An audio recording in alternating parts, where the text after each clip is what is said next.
Halo YouTuber, jadi di harga 37,9 juta OTR Jakarta, menurut kalian mending mana ya? Mending beli KLX, mending WR, atau CRF? Atau KLX sendiri kan punya versi S sama SE ya? Atau kan beli yang S-nya aja? Oke, kita akan bahas di video kali ini membeli KLX bagi kaum mending kayak gue cuy. Oke cuy, jadi saat ini Kawasaki Indonesia sendiri itu mengeluarkan 3 versi ya untuk KLX. Yang pertama adalah versi S yang versi paling rendah. Terus ada versi SE yang mungkin desainnya sendiri agak berbeda ya dengan yang versi standar.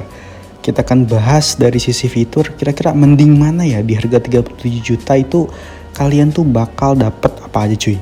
Oke, kita akan bahas satu persatu. Yang pertama adalah soal mesin ya. Jadi mesin KLX ini tentunya ya trail jadul cuy.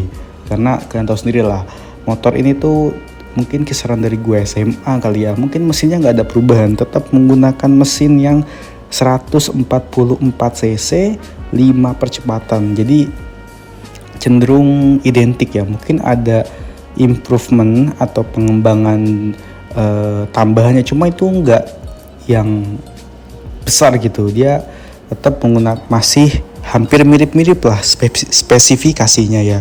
Mungkin yang bisa komen juga, koreksi kalau gua salah. Terus kalau dibanding yang versi S-nya itu ada beberapa perbedaannya cuy. Terutama ini di bagian di suspensi nih ya. Suspensi yang KLX biasa ini dia udah menggunakan upside down, sedangkan yang versi S itu belum ya, belum ada sih upside down. Dia masih pakai telescopic fork biasa dan peleknya pun ukurannya kecil ya dibanding yang versi biasa atau yang versi SE. Tapi overall hampir sama sih ya, semuanya tuh mirip-mirip lah, cuman ada perbedaan dikit-dikit lah di kedua motor ini. Terus kalau kita lihat lagi sama yang versi SE, mungkin si versi SE itu strippingnya lebih banyak pilihannya. Terus juga warnanya kan lebih cenderung beragam lah gitu ya, nggak monoton kayak yang versi ini. Terus juga si bagian telescopic forknya atau inverted forknya sendiri dia kan warnanya gold ya. Itu yang mungkin membedakan dengan si versi normal ini gitu ya. Cuman ya hampir sama sih semuanya, punya S biasa dan SE.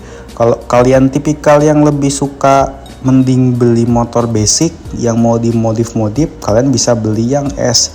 Kalau kalian mau paket yang standaran, ya udahlah beli yang biasa aja. Tapi kalau kalian pengen merasa ganteng ya, beli yang versi paling tinggi gitu kan, silahkan beli. Tapi kalau gue ya, untuk gue komandan modif sendiri, gue nggak akan beli cuy. Gue tentunya pasti akan beli yang versi paling bawah tapi bisa dimodif ya. Itulah karena kan komandan cuy, harga 33 juta cuy ya kan, bisa kita modif sesuai dengan keinginan kita. Atau kita juga bisa beli yang tengah-tengah aja, karena itu tadi kita kan udah dapat suspensi upside down-nya itu gitu. Jadi ya ganteng lah gitu kan, dimodif-modif dikit udah bisa langsungnya. SE sama biasa kayaknya nggak terlalu kelihatan banget sih motor ini ya.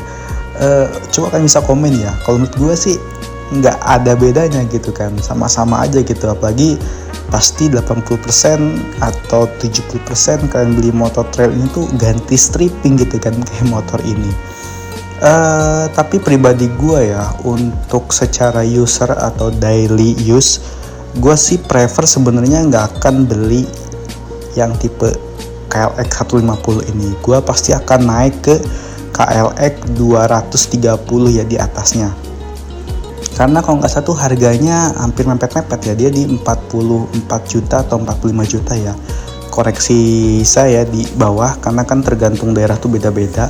Gue akan lebih milih KLX 230 karena gue rasa mesin 230 cc itu lebih banget kepake daripada mesin 150.